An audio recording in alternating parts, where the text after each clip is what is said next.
Hello and welcome to the Family History Foundation, and you can check us out at familyhistoryfoundation.com. And today we got a whopper, a whale, and one of the most transportive things that you're going to want to hear here. And this is about finding hidden information in Ellis Island Ship Manifests. Oh my gosh, this is awesome. And this goes along with a companion video that I have, which is linked below. So ways to find hidden information in Ship Island Manifests. If you're a genealogist, family historian, and have been poring over those ship manifests from Ellis Island, this is going to really help you out. These are some of my strategies, 6 ways to kind of really get you locked in, tuned in to what you need to know. So let's jump right in, shall we?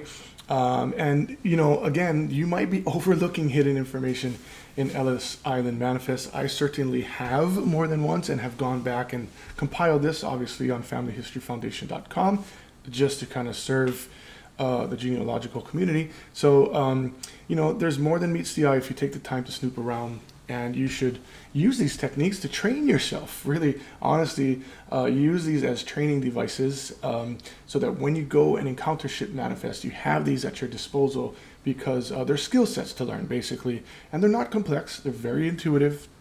Some are counterintuitive when we go over them, but this is what you really want to do moving forward. In fact, though, as I say here, you might want to go back to the ship manifest you've already found and maybe give them another once over, give them another look over. You might actually find stuff that you may have missed. And this post is in conjunction with how to find your ancestors on a ship manifest. So these are 4 tricks and tips and suggestions that I've used successfully, so you're going to want to check that out. And the link is below in the description box, so check that out. Head on over to familyhistoryfoundation.com. Hey, and while you're down there, if you don't mind, like and subscribe to the channel. If you find something of value, and leave a comment, I guess. If you, you know, have some successes or questions, I can answer questions if you guys want to pop them down below. I have no problem with that. Encourage it. So here are the 6 things. Okay, so we're going to look at annotations, right? Ellis Island Ship Manifest annotations, okay? So what those little scribbles are on the forms, because some people are like, what are they? Where did they come from? I'm going to decipher that for you right now. Different Ellis Island Ship Manifest forms, okay? There are actually different types of forms as the forms evolved. Multiple Ellis Island Ship Manifest pages. Okay, so oftentimes what we find on a ship manifest, we may think is just contained in a single page. There may be more. There always are more, so don't overlook those. The European ship manifest, the companion manifest, which not many people, which blows my mind, actually bother to look into. Really, really crazy. So I'm going to cover those. And of course, if you have any experience in genealogy or family history, looking at documents, bad handwriting, oh my gosh, yes. So this is something we're going to tackle as well. Okay, and manifesting more family. Okay, so a little play on words there, and related genealogical sources at the very bottom. So let's get into Ellis Island Manifest, ship manifest annotations. So I kind of want to draw your eye to this form here, which we're going to talk about just for a second. And it's kind of good to review the fact that more than 51 million immigrants passed through Ellis Island, okay, between the years of 1892 and 1957. 51 million, that's a lot. And records were kept and logged, not just at Ellis Island, but actually also at the ship's port of departure in Europe, which we're going to talk about. And so if you're looking at the block below here, and this is an actual ship manifest with my ancestors' information on here that I use to sort of decipher. And so we can account for the fact that the ship left Bremen and then came to Ellis Island, and that's why there are 2 distinct set of markings on here. So oftentimes the novice will look at this and say, I have no idea what that means. But so what happens here, the first portion was entered in Rotterdam. Like, this is where the ship left, actually here, not Bremen, was Rotterdam. And is the typed portion here. So you see these cursives here, right? And then below that, you can read very faintly, it says, claims to be USA citizen. So that's what was written by the port authorities in Rotterdam, right? They were just basically taking down the information they heard, and that's why it says claims to be. They didn't know, they couldn't verify it. They had to be verified when they got into the United States, right? And it actually confirms that, right? It says U.S. citizen, and it says it affirms what this person was saying, right? And it gives their nationality, it gives their job, right? It says M labor, manual labor, right? And then confirmed by the United States authorities, he was a wire drawer. He worked in a factory. And in fact, this is one of the things, what I talked about in this article here, Tricks to Find Your Ancestors on a Ship Manifest. One was actually looking at census records and data and gathering as much biographical information as you can before you attack the ship manifests. This is so crucially important for me. And again, this was a key because I was sort of like, okay, is this the person? I wasn't exactly sure. But once I saw this job, there are not many, I don't know of any other wire drawers that were out there, but this nailed it for me. I was like, yes, it's exactly what was listed on the census and in street directories, city directories as his occupation. And then this is some sort of number that we can use. Not exactly sure what this is, but it confirms United States citizen. So again, you can have one record with different things written on there. So this is really, really cool. Okay. So once they arrived at Ellis Island, the U.S. Customs officials verified what was printed by the European authorities. Okay. And also note, I kind of find here, right? Notice the European spelling of, how in the United States we spell labor without the U, in England with the U, and in other places in Europe as well. So, okay. So that's kind of the annotation part of it, which is really, really cool. Once you learn to decipher those things, I mean, you're just, your batting average is going to go up, so to speak. Okay, so different forms, different Ellis Island Manifest forms, okay? So I just said a second ago, right, that 51 million, right, people passed through Ellis Island from the years that were open, right? The range of years between 1892 and 1957. And over time, forms changed to sort of grow and expand, right? Just like census forms. Think about census forms. When you think about genealogy, family history, we often are drawn to census forms. And we know for a fact that from the very first United States census until the 1950s and 1960s, the forms have changed dramatically, right? There were no personal biographical information. It was just head of households in the originals. 1790 all the way down. It wasn't until about 1840, 1850, well, I'd say maybe 1840 that we started to expand what was on our census forms. And likewise, with ship manifests, they were a little bit different because they weren't standardized, right? It wasn't something that was required by law and kind of were the same. Although state to state, sometimes they did vary. Should sort of reflect on that. But, so every ship had its own forms, and that's just what's documented. So, knowing that the forms varied, okay, some of those forms contain more biographical information than others. And the point of this is to scour these forms of every shred of information you can. And this form from the SS Castle sailed in 1906, on which my ancestor sailed, did contain all this information.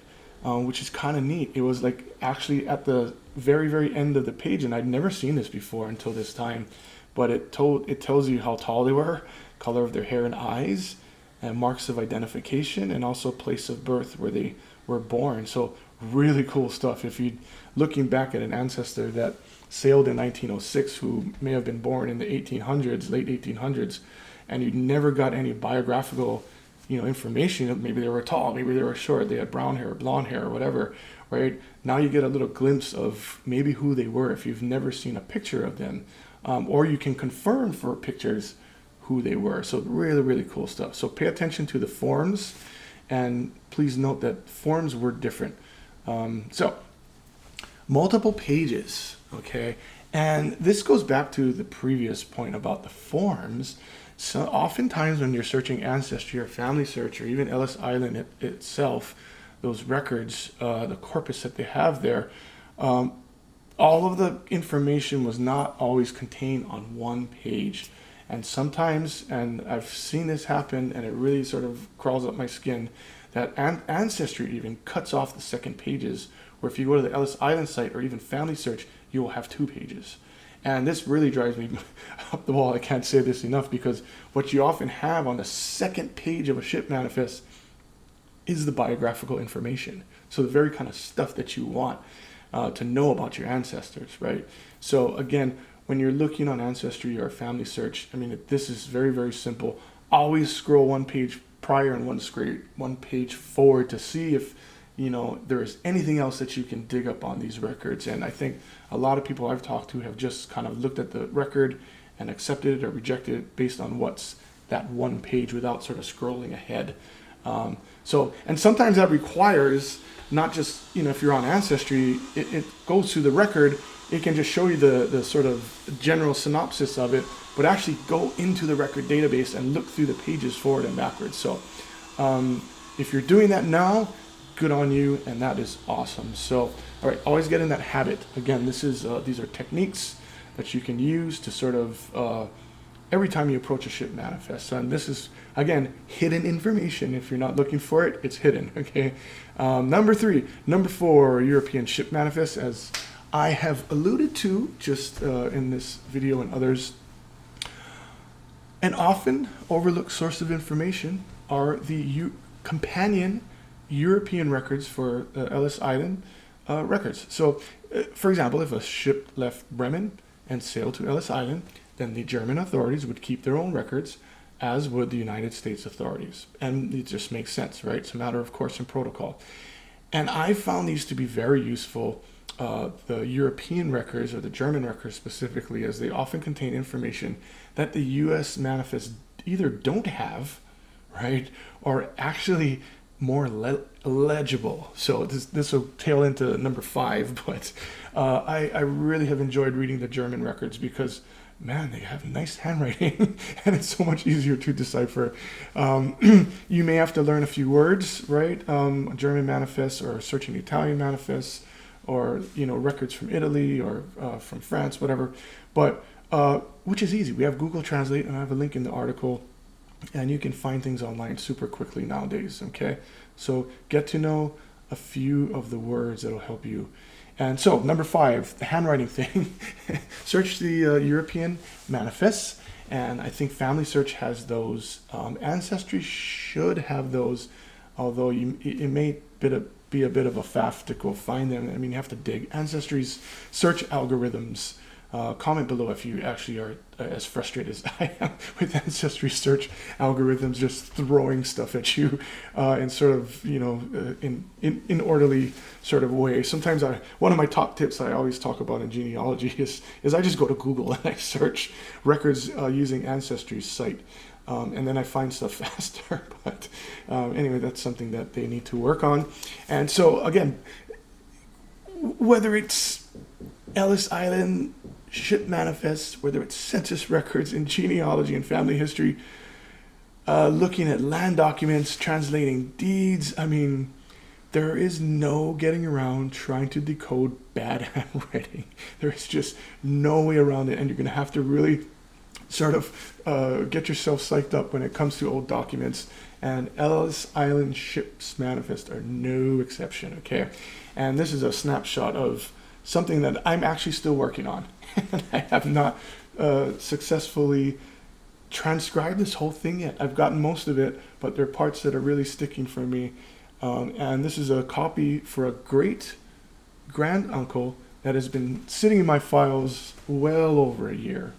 And I still can't make out what the most important portion says, where it lists the name of the relative he was staying with. And that oftentimes is like the best clue, if they're staying with a relative, what that person's name was, to sort of confirm who that was. Because then sometimes you find more family living in the area that came over from the country, the old country, and then you can actually expand out your genealogy. So check out this. Imagine you having to read this. if anybody can comment below and do this flawlessly for me, yeah, that would be cool. Okay, but this is pretty stifling here, and it's within this block here. These two lines is what I've been trying to get to. Okay. Okay. Anyway, not to belabor that point too much, but the point is to look across entire lines where your ancestors are listed and try and describe everything you can. Okay. And while bad handwriting not only makes it difficult for us to read stuff, they often stem from mistranscriptions at the source. So beware of that in your research. Yeah. And where I've kind of found my way around things is really the power of social media. Honestly, I've posted some of these difficult things, and somebody's looked at it and said, "Oh, it says this," and I'm like, "Oh my gosh, why didn't I see that?" And I've done that for others who sent me land documents or a word, and I looked at it and said, "Oh, that says," for example, I remember the word DoubleTree, right, which is something a horse is hooked up to back in the 17th century, right? And being a historian, I kind of understood the word where the other person wasn't as familiar with it. So, having others help you, so crucial, I think. And people are very, very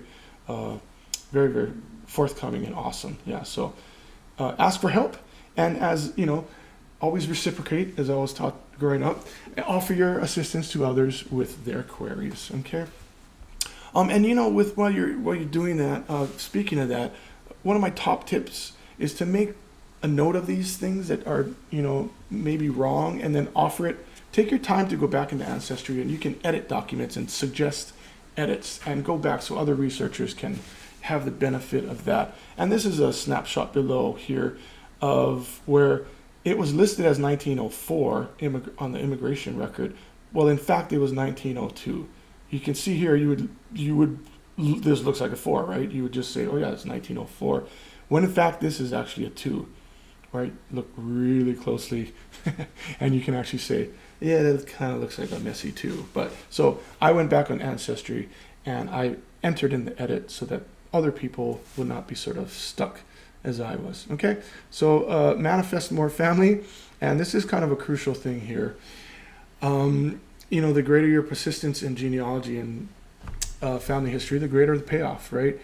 And this, if you look here, is a ship's manifest. In fact, the very one I put 1902 on instead of 1904. And when I found this, I was super ecstatic.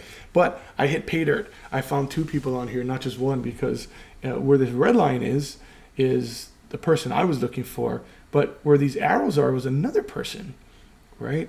And it listed the name. So this here, right? This here is my ancestor. Sorry, I want to try not to be confusing about this. Listed his place of birth, where he was staying, and I scrolled all the way up and all the way down trying to look for other names here.